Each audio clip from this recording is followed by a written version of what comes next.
Thank you for listening to this download of Start the Week, presented by Tom Sutcliffe. Hello. It is anything but business as usual in politics right now, with challenger parties such as Syriza and Podemos threatening to radically destabilise the status quo in Europe, and UKIP and the SNP promising to give us the least predictable British election for years.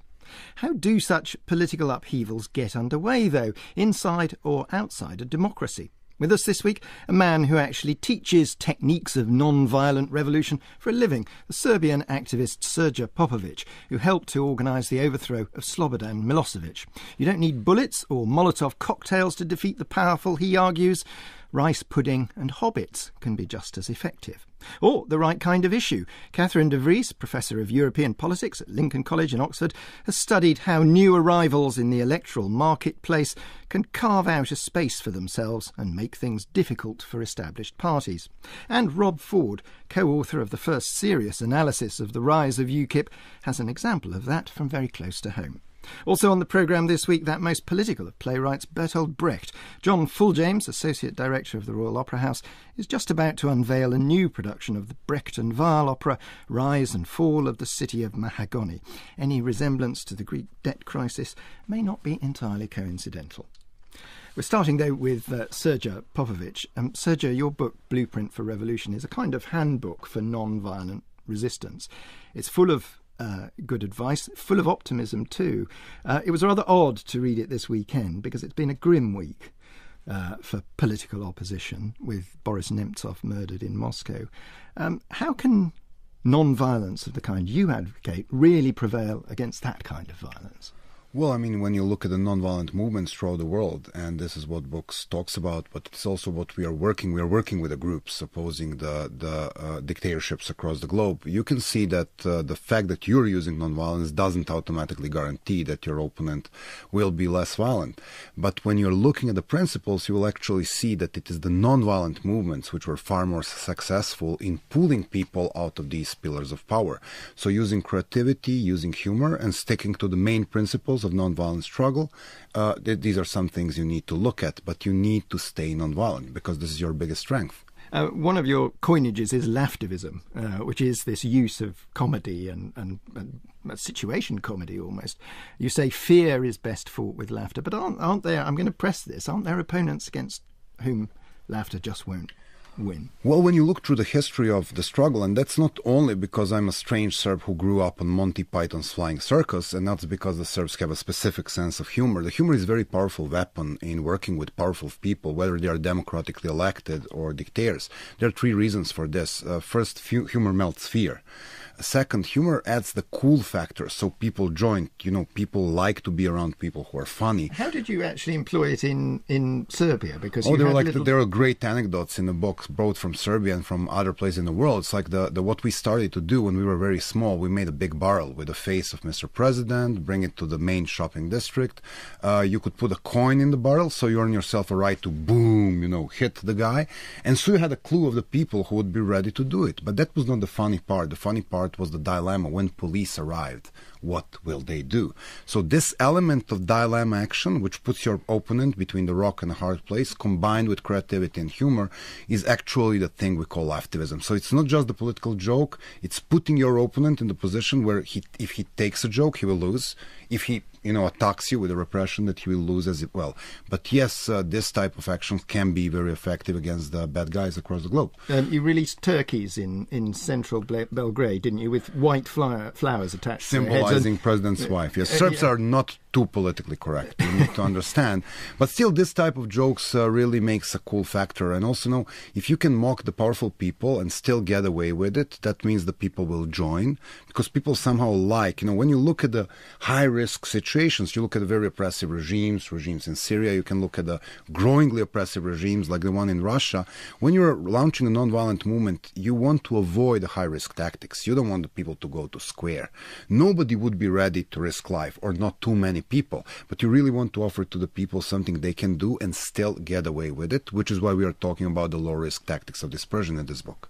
Your book begins with Syrian activists coming to you for advice, and they, like me at the beginning of this programme, said, that'll never work in our country. It's too... Now, clearly, Whatever advice you gave them, it didn't work. It's gone badly wrong in Syria. You say they jumped the gun on their revolution and started marching before they were ready. What did you mean by that? Well, it's like first of all, you need to understand that it's a gradual process. And the media are giving us the pretty twisted view on the nonviolent revolutions, because what you normally see on the BBC TV is millions of people on the street, and then you have an anchor who says, wow, what a spontaneous. First of all, there is no such thing as a spontaneous and successful nonviolent revolution. They're either spontaneous or they are successful. So Tunisia was a relatively successful one, but you can look at the preconditions, and you can look at the organizing, and you can look at the background of it, and you can look at the transition, which was particularly interesting. But one of the things I want to go back to the Syria. One of the things that Syria teaches us is that, the biggest mistake you can do is picking the battle you can't win. You're looking at Assad, you're looking at the Mike Tyson of this world. If you need to do something with Mike Tyson, you wouldn't pick the boxing ring. If you want to challenge Assad, you wouldn't pick the field of military, because he will smack you down. You would rather put the different fields. So staying on the path of nonviolent struggle is not only more ethical, but it's more likely to success. I mean, there is a study showing that you have twice more chances to win if you're running a nonviolent campaign, which is something scholars rarely refer to, and which is something our history books rarely refer, because this is a story of us. We learn just too much of this violent history, and I think we need to learn more about the effectiveness of the nonviolent struggle. If you're not using bullets and guns, you have to have another kind of armory. One of the elements of that is branding for you, isn't it? Which, of course, will send a shudder down the spine of the ideologically pure. But your idea is you have to market your revolution. You not only have to market your revolution, but you have to build this thing which we call, so when you look at the political theory of the movements, and I'm not a political theorist, though I'm blessed to get invited to the place like University of Essex to speak, but it's like when you look at it, there are things we call the elements of the group identity. You want to know that you're belonging to the group. You want your group to become recognizable. And when you look at the successful nonviolent movements, they always had a symbol around which they rallied. In Serbian nonviolent movements, it was the clenched fist. In Ukrainian 2003, it was the color orange. Not every time you're blessed with Gandhi or Martin Luther King, so you really have a flagship person around which you rally, but you really want to use this kind of stuff. Okay, calling it branding can be a little bit tricky, but yes, you want to brand your people, because, people love to feel that they're the part of the group, and they love to express what they stand for. You had a very interesting example from Belgrade, I thought. I mean, it clearly looked like, it was marketing to the nth degree. You had different colours of T-shirts, which you handed out depending on how many times you'd been arrested. So after a while, a certain colour of T-shirt became an enormously valuable badge product. Absolutely. To your followers. Yes, that's one of the things, is like you are building the culture, and this is exactly talking about the oppression. Oppression works while the fear works. And if you develop the elements of solidarity, and if you stick with your people, and if you create heroes out of the people. I mean, back there in 90s, you couldn't date if you were not on the street, if you were not arrested. In other words, you can be the worst geek in the world with fat glasses, and girls would love to date with you if you have been arrested 3 or 4 times. That was a kind of badge of honor. So honoring this badge of honor with the different colors of T-shirt and the different symbols was kind of building more of the credibility of these people, but it's also, again, building the movement culture. It's not only about the leaders, it's not only the values are important. It's not only about the vision, but it's about the symbols of group identity. This diverges the simple protest from what we call the nonviolent movement. I should explain the little thing I did at the introduction there about hobbits. Why are hobbits important? I mean, you're a huge fan of That's my Tolkien. personal religion. No, it's like, let's start with this. Okay, I'm a huge fan of Tolkien. I grew up on understanding the values from this marvelous book. And when you look at the world's movement, I think it's the hobbits who are reshaping the world now. And of course, in the rest of the show, we will discuss whether they can also reshape it. They're very good in shaking it right now. But it's like it's the common people. And so when you look at the nonviolent movements, they were not majorly run by political elites. They are run by people like us. Lech Walesa was an electrician, Martin Luther King was a village priest, the people who ran the Solidarnost or Serbia were just the students, not necessarily the Oxford graduated persons. So these type of movements is for normal people. And when you look at your evolution from a little Shire hobbit who will start with "it will never happen here" to the person who takes the destiny in the hand, even if you're not the best designed, you're not in a shiny armor, but it has to be you to take the ring to the Mordor. Once you understand this, you're at the beginning of start changing the world. Rob Ford, do any of these arguments chime with the way in which UKIP developed and grew as a party? Yes, absolutely. I think UKIP's most difficult challenge in many respects has been to mobilise the hobbits, so to speak. The support that they get is strongest from voters who tend to be middle to lower income. They don't tend to be university educated. They tend to have very low trust in the political system and a very low opinion of their own ability to affect change. And many of the most prominent figures in UKIP have been people who have relatively little formal background in politics, no university education, no presence in these sort of traditional elite institutions, and they use all of that to their advantage to say, look, you too can actually have a role in this political system. You can have a voice. The existing system is ignoring you, but we are going to provide you with a voice, an institution through which you can get your views represented. Catherine de Vries, you're nodding your head, and it's something you recognise too. Yes. So I think also for many parties that are now springing up in Greece or Spain, or were already around in the Netherlands or Denmark, it's exactly the same thing. It's about bringing the people in, or kind of mobilising the idea that the mainstream has sold them out to big corporations or sold them out to immigrants that they might not necessarily always like. And then also, for example, is using kind of language and using maybe clothing even that symbolises that they're from the people and they represent the issues and interests of the people.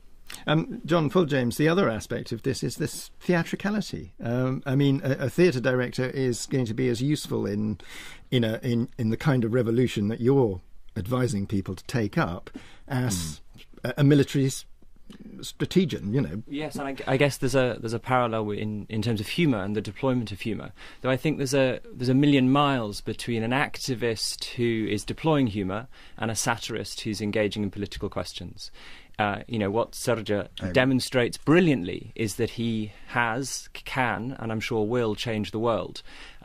Did Brecht change the world? I think that was his ambition, and yet, he seems to have failed. If you look at a piece like Mahagoni, it was a criticism of life in the 1930s, and yet it seems to have come true in a way beyond his imagining. So, he failed. Satire, I think, doesn't have political power in the way that activism does. Srdja, just coming back to you, what happens? Is there a tension between the kind of leaderless movement you're describing, where authority is very much dispersed, and that's a necessity because you have a totalitarian state you're ranged up against, so you have to keep leadership dispersed. Is there a tension between that and the need for discipline, the need to stay on one focused goal? Absolutely. Nonviolent discipline together with unity and planning is one of the three principles that all successful movements share. And sticking to the discipline is very important. There is this large talk about the leaderless movements, especially in the era of the social media, which we can discuss later. And yes, people were super happy to brand the Twitter revolution, Facebook revolution on things in Arab Spring. But whether you're looking, there are all kinds of movements. You had a very charismatic leaders who were in the same time CEOs of the movements, like Gandhi. Then you have a more like symbolic people, Aung San Suu Kyi in Burma, Nelson Mandela, people who are sitting in jail and cannot effectively lead, but they have the symbolic value for the movement. And then you have a Chilean, Serbian, Egyptian movements, leaderless, visually leaderless. Whatever type of leadership structure you pick, you need to lead. These movements need to be led, and having the illusion that you can do it as a leaderless organizations, and then you have 30,000 people and somehow they can spontaneously decide on what to do is very delusional. You need a leadership, and you need leaders to lead. You need followers to follow. You need to respect your followers. You need to embrace your followers as equals. So these are rules. Let's move on now. Let's assume the revolution is won. The hard bit's done. But now you've got a democracy, and you've got your business of getting from a tiny, small party and building it to mainstream. Rob Ford, this is what you've written about. UKIP, which started as the Anti-Federalist League, never intended as a major party at all, just intended to light a fire under the Conservatives over Europe. The history of the party since then, is that a kind of natural evolution, or is it dependent on somebody like Nigel Farage coming along and steering it? Well, I think the history of UKIP for the first 15 years was the history of a party that was just trying to survive. The issue of leadership was a big one for the party. It kept splitting up. Farage certainly was tremendously valuable to them. I think Farage's role gets misunderstood. People think that Farage's role is that he's tremendously popular and he's very good with the media and so on and so forth, and that's valuable. But what's more valuable is that he's one of the few people capable of getting everybody in this vociferous UKIP movement marching under the same banner. And how he changed UKIP and made it into a more effective organisation after 2010 was that he basically adopted, I don't think he's read Srdja's book, but he adopted many of the principles seen there. He said we can't just talk about the EU because the EU is not something that matters in people's everyday lives. So he got UKIP activists, UKIP campaigners to be focusing on local elections, local neighbourhood issues, getting themselves embedded in communities and actually listening to the voters there and saying, we are a party who can make government work for you. And often the kind of communities where they were doing that were places where people had really lost faith in that idea that local government or government at all could really do anything like that. Yes, Srdja, I was very struck by the example in your book of Harvey Milk in San Francisco, who unsuccessfully tried to campaign on gay rights, got nowhere, then stood on a campaign of clearing dog dirt off the streets and triumphed. Absolutely. This is why Rob is so right. It's like you're looking at the everyday issues and you're looking at the battles you can win. But the way you build, as our colleague says, it's like you need to build from the middle. And people the numbers are never on the fringe, neither the left and the right. You want to build a popular movement, you want to look at the middle. What matters to the people in the middle are rarely abstract topics. They're very down-to-earth topics, things like, dog's dirt, but that matters. It is also the case, isn't it, that the issue of Europe managed to draw together. I mean, there's a very nice line from Geoffrey Titford, a one-time leader of the UKIP. He described it as 20,000 members and 30,000 egos. But what held those people together was the notion of Europe as the central problem. Yes, the activists have always regarded Europe as the issue. The difficulty is getting them to see that the voters don't see it the same way. There was another nice line by one of the senior UKIP leaders from before they became effective who said, well, we didn't really bother with local elections because we didn't care about dog poo and speed bumps. Actually, did mention dog poo, I think. And what Farage did was said, we all care about Europe, so you're all behind me because you care about Europe. But if we want to win under this political system, we have to build a local presence because you have to win constituencies one by one, and that takes many years of hard work. So that means we have to care about dog poo and speed bumps. We have to get a following in these seats to get elected and then bring change. Catherine de Vries, you've used this phrase, issue entrepreneurship, which has direct relevance to UKIP. Just explain what issue entrepreneurship is. So issue entrepreneurship is or signifies parties or even perhaps individuals that pick particular issues that are been ignored by the mainstream and that are very important to the majority of voters and mobilize them. And for example, I'm just going to link up to the EU issue. That's very interesting right now. In the Eurozone, the EU is of clear importance. So what you actually see that in many traditional anti-immigration parties, they're now mobilizing more and more on an anti-EU stance because that's actually resonating with a lot of voters, for example, in Greece or Spain or even in core countries like Germany or the Netherlands. Is the issue entrepreneurship the right word for this? Because the issue pre-exists the party, doesn't it? I mean, they recognise that something that the consumers are not being satisfied on one field, and they go in and supply something. So it's kind of a chicken and an egg problem. Sometimes, if Apple puts out a product, an iPad, everybody thought nobody needed an iPad, and all of a sudden everybody needed an iPad.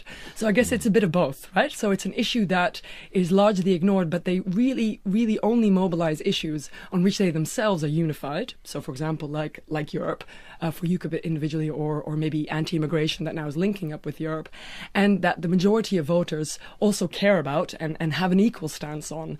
And you do that especially, I think, even with more strategy, and you pick the issue that your opponents are divided on. So if you do those three things together, I think you really are able to kind of shake up the system. John Fulljames. I'm curious about the extent to which issue entrepreneurs arise because we're unable to tell complex stories, because the politicians of other parties can't tell complex stories, and in the end I think that's because our culture can't tell complex stories. In a way I think you could see this as a failure of the arts, a failure of culture, that we no longer provide enough of a shared space for people to tell complex stories which they genuinely believe reflect the world. So you mean that because the leaders of the mainstream parties on Europe have run away from telling a complicated tale, a simple one is supplied instead, in which it's a sort of demonising of... Indeed, but it's not just a problem with the leaders of political parties with a capital P. I think it's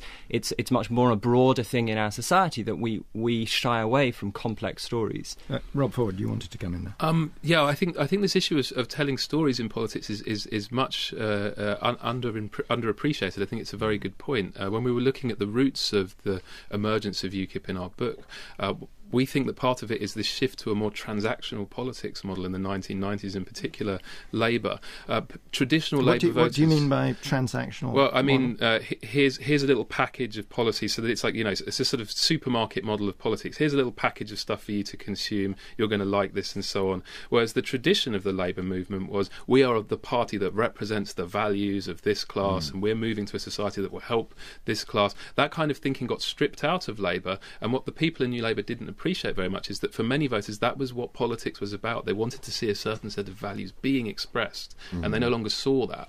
Catherine de Vries. Yeah, so I don't think it's only not being able to kind of tell a complex story. The other thing is, I think what happened to a lot of mainstream parties is that they converged on so many issues that it was very different to be distinct. So it's not just about simple, because I think actually a lot of issue entrepreneurs tell quite complex stories about why the EU matters, because that's not only necessarily so clear to voters, but it's especially that I think the mainstream lack kind of a credibility issue of I'm representing the left or I'm representing the right, and that's very difficult. And usually issue entrepreneurs play by their own book, play by their own issues, and not necessarily in kind of traditional left-right politics. Well, it's intriguing that in France, the Front National is now campaigning ni gauche ni droite. They've tried to invent a new space which is not politics at all in a certain sense. Sorry, Srjda. One of the things which is very important reflects the theory of issue entrepreneurship with the political movements. One of the things we start arguing in the book is the moment the movement needs to become successful, the first skill is start listening to the people. And I think the effect of these nonviolent movements, outside movements, hobbit movements, you call them however it is that they recognize the failure of mainstream parties who are not perceived as listening to the people's needs, where we are talking about the very important things like Europe, where we are talking about the values, or we are talking about the dog's poo, very small little things. They just stop listening. So now here's the new generation of the political players who sounds like they're playing by the notes which they've heard from the people. So that's not just a simple populism. It's just like really, really important skill. It's much, much easier to do when you're not in power, isn't it? You quote the historian Richard Hofstadter, challenger parties are like bees. Once they've stung the system, they die. That is one of the great paradoxes for an outside challenger party, isn't it? That it's very easy to do as long as you don't have power, but as soon as you get power, you have to compromise, and that's the point at which you die. So how do you effectively get round that? Well, I mean, UKIP are not yet at the point of having to make that decision. I'm sure they would love the luxury of the trade-off between power and outsider status, but they're a long way from that. But this is one of the reasons why discussions about who would UKIP cooperate with often miss the point of it. Many people within the senior levels of UKIP recognise that what's happened to relative parties of theirs in Europe is that when they've gone into coalition, it's been very harmful for them. So they would probably like to maintain that outsider status as far as possible, that no cooperation status. And it's therefore, I think, quite unlikely that they'll go into any kind of formal deal with any party after the next election. But one of the interesting examples on the other side is the SNP. The SNP are the party of government in Scotland, yet because of the devolution ambiguity, they've been able to maintain this challenger argument, this challenger rhetoric, this outsider rhetoric in the context of the overall UK. We are representing the little people of Scotland against the big, dominant English power structure. So despite being in charge for 7 or 8 years, they're still seen by many voters as the challengers, the outsiders. Catherine de Vries, sorry. Yeah, so I think that's a very important point. What you saw and what Robert, I think, was also referring to is, for example, the Austrian right that started to govern in the 1990s, split up in two parties, never really came back. And I think a lot of parties both on the right and the left in Europe have learned from that and tried to steer clear of kind of government participation. And when they do, for example, Geert Wilders did it in the Netherlands, where he was not formally part of the coalition but supported it from Parliament. He blew it up on pensions, and I think that was kind of a real. And he didn't suffer from that. Normally, kind of one says the breaker pays, but that was not the case in the Netherlands whatsoever. And that is, I think, because they still can, go back to this anti-establishment, this challenger kind of status that makes them very credible in the eyes of voters. Rob Ford. And that's why I think from both the SNP and UKIP's perspective, the ideal deal would be what we call confidence and supply in Parliament, which would enable them to have their cake and eat it. So they hold the government up, but they're not held accountable for the general government programme. And they can say to their voters, at any stage, if these parties drift away from where we want them to be, we'll blow them up, we'll take them back to the election so we can hold their feet to the fire. We're still the true challengers, we're still the true outsiders. So that's what they'll look to get, that kind of confidence and supply arrangement where they're not having the government's programme hung around their neck. You make it clear in your book that UKIP, contrary to the received opinion, that I think one of the more insulting descriptions of UKIP was the BNP in blazers. You say that's just not true. It's not, as it were, an old conservative party, essentially, that it has the left behind. It has a big group of supporters who are, as it were, used to be Labour voters, blue collar, as you described earlier, sort of less educated. Is that a problem for the party too? If your central demographic is the left behind, won't you eventually be left behind if you've got an older?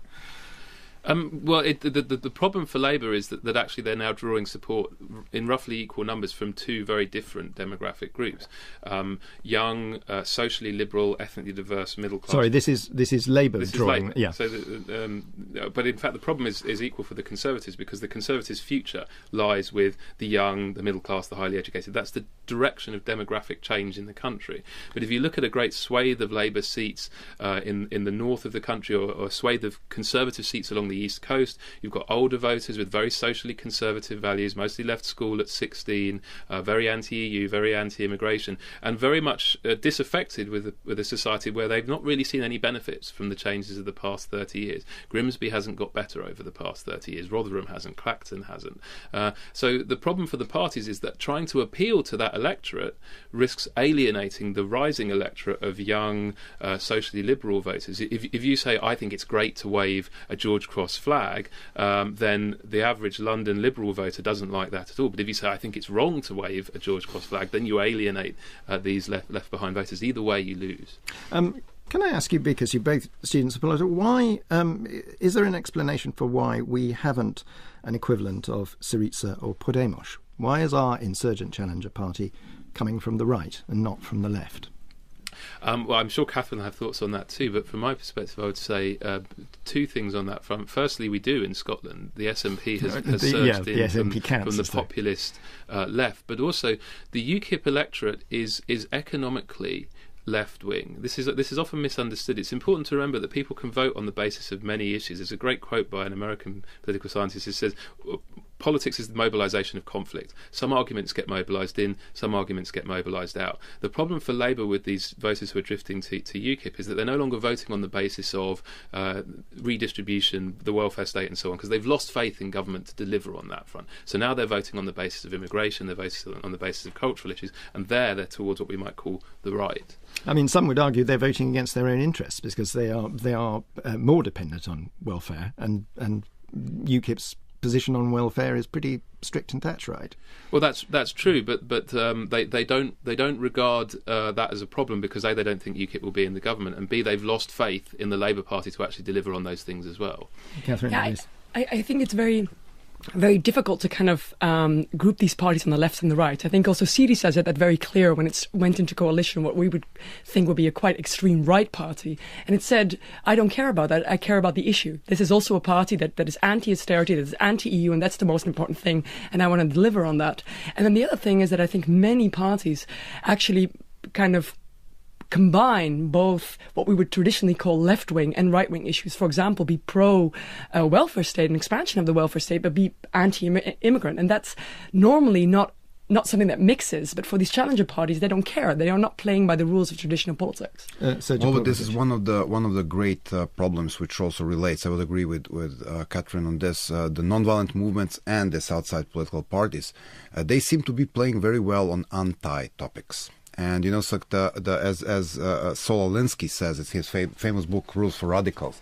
He says, anger is a powerful mobilization tool, but anger without hope per se is a destructive power. Yes, you can bring a lot of angry people to protest greedy banks or whatsoever, immigration.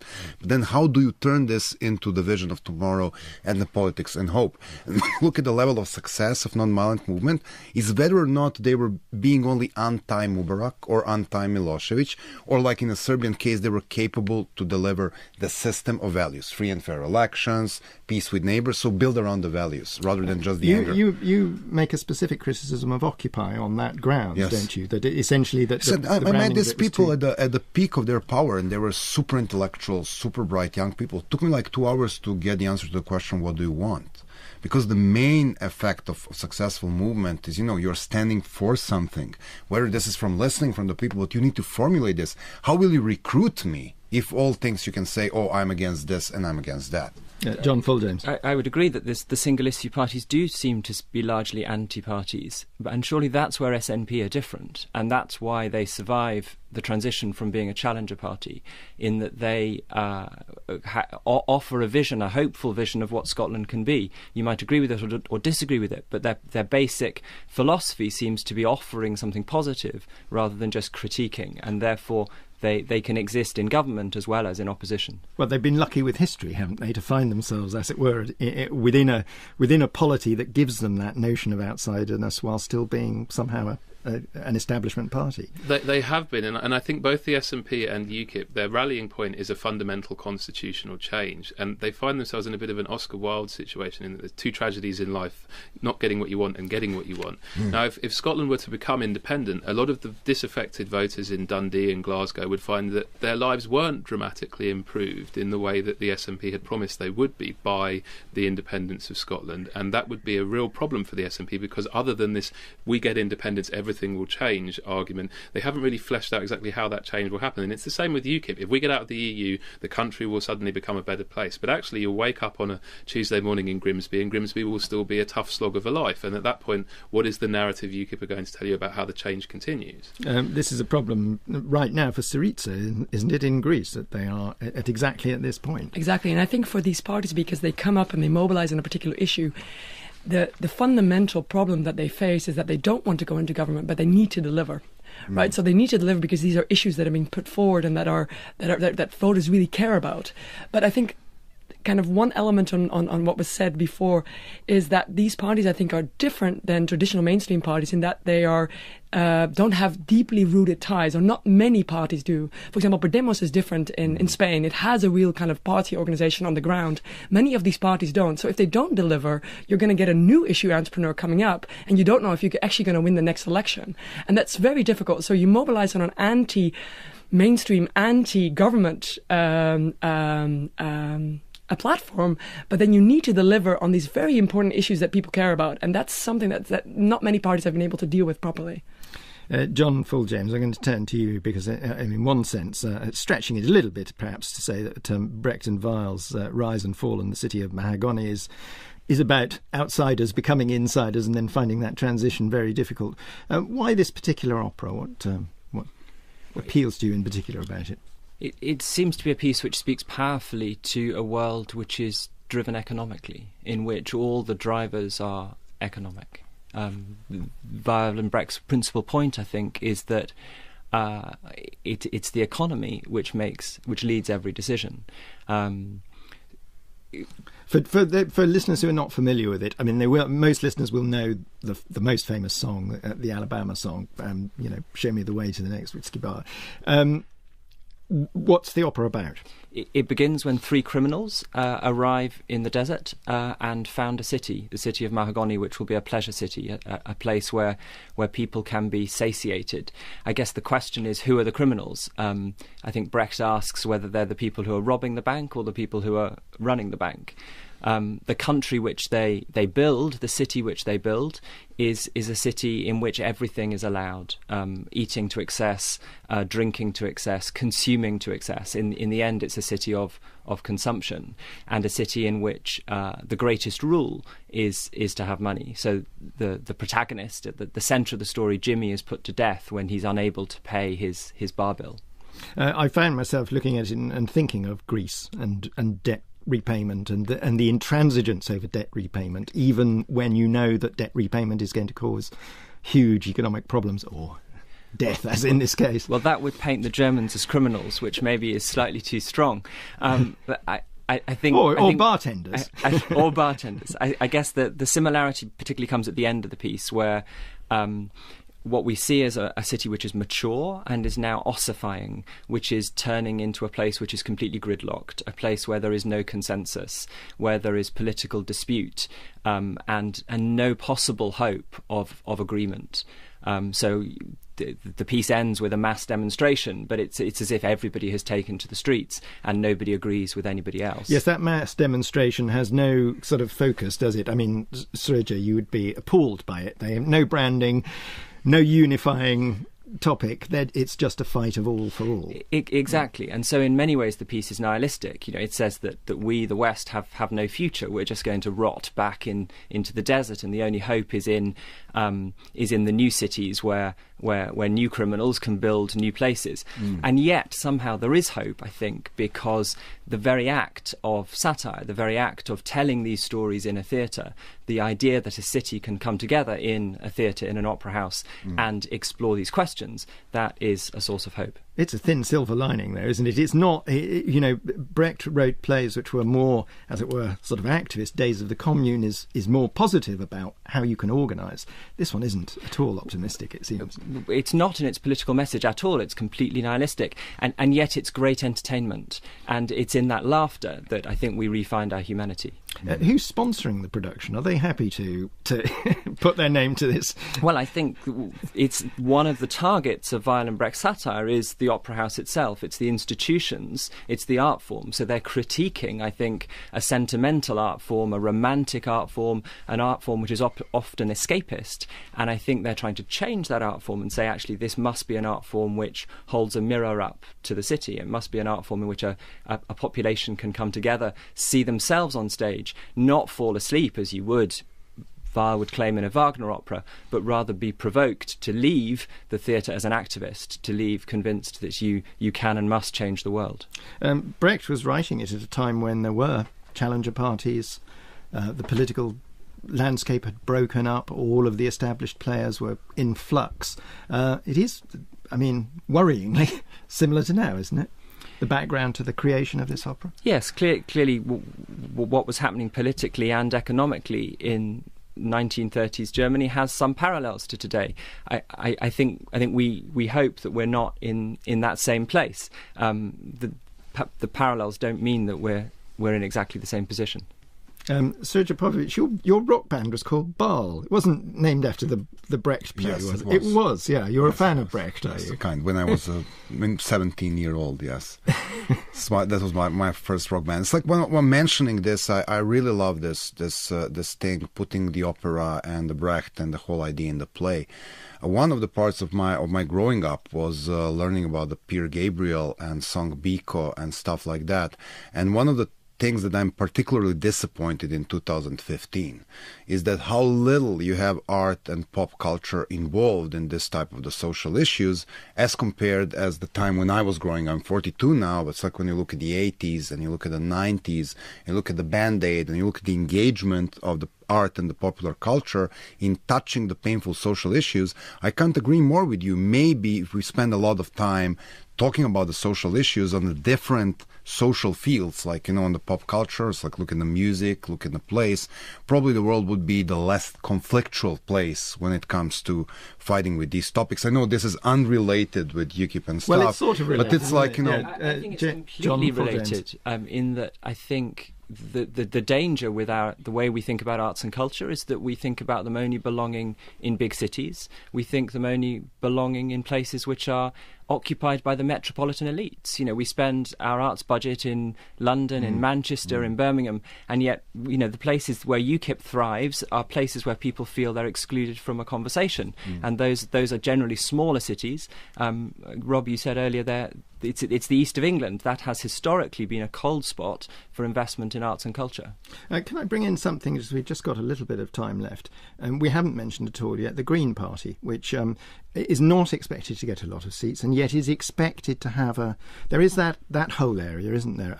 The party that is the keeper of a conscience and that might have an effect in an election.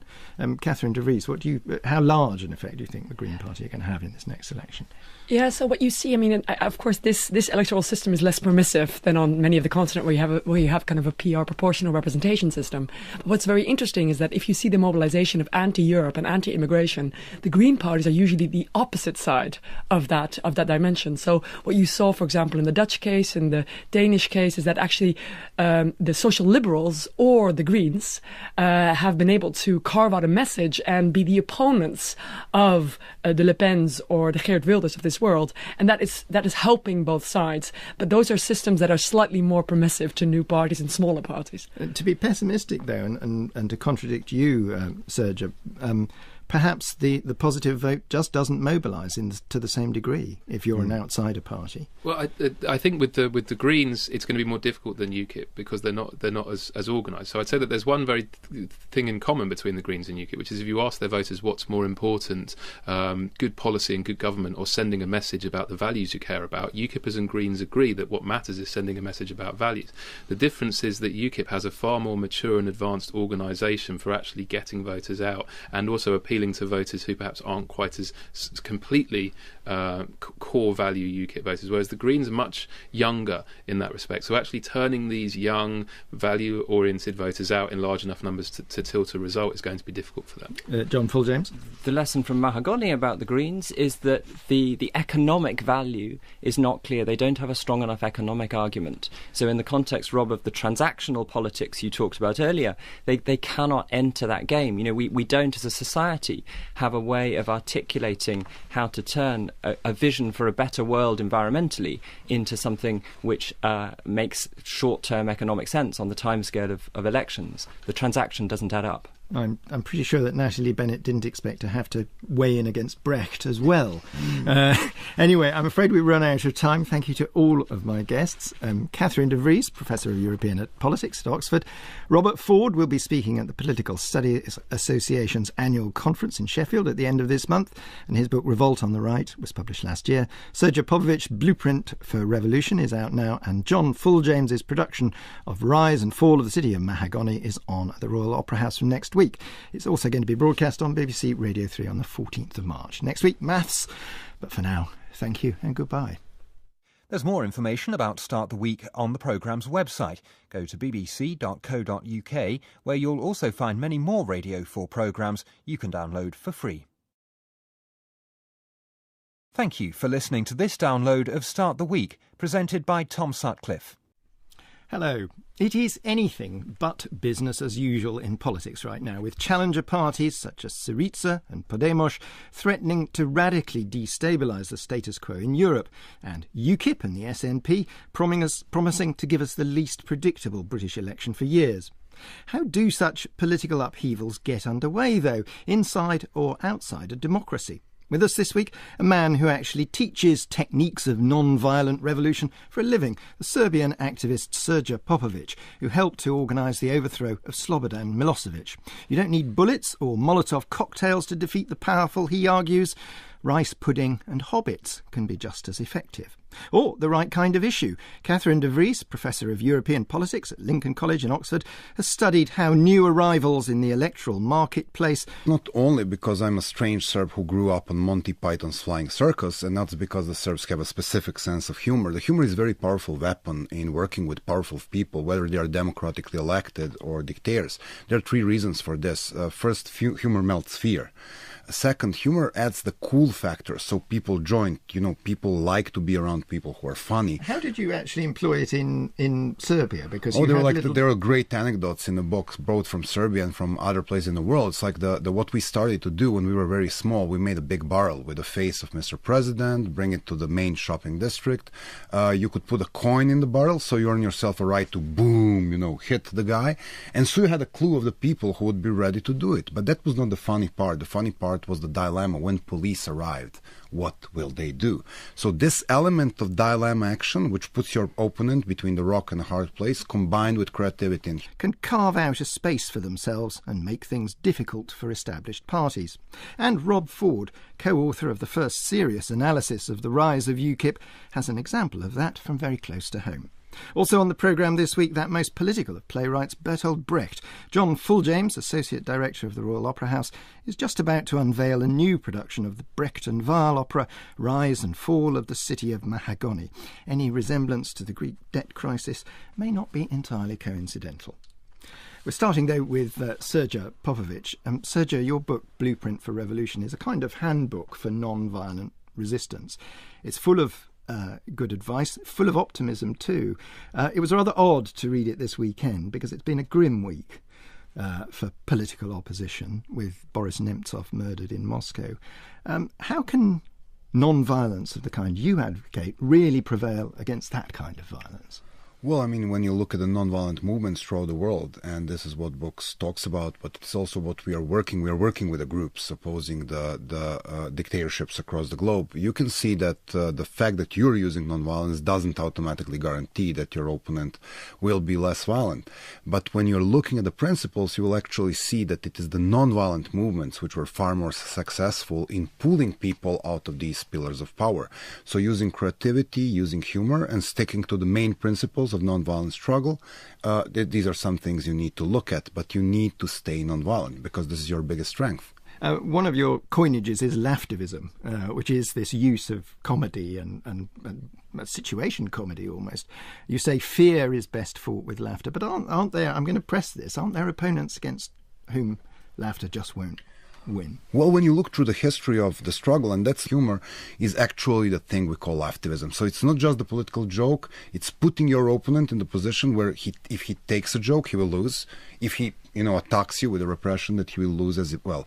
But yes, this type of action can be very effective against the bad guys across the globe. You released turkeys in central Belgrade, didn't you, with white flowers attached symbolizing to their heads. President's wife. Yes, Serbs are not too politically correct. You need to understand.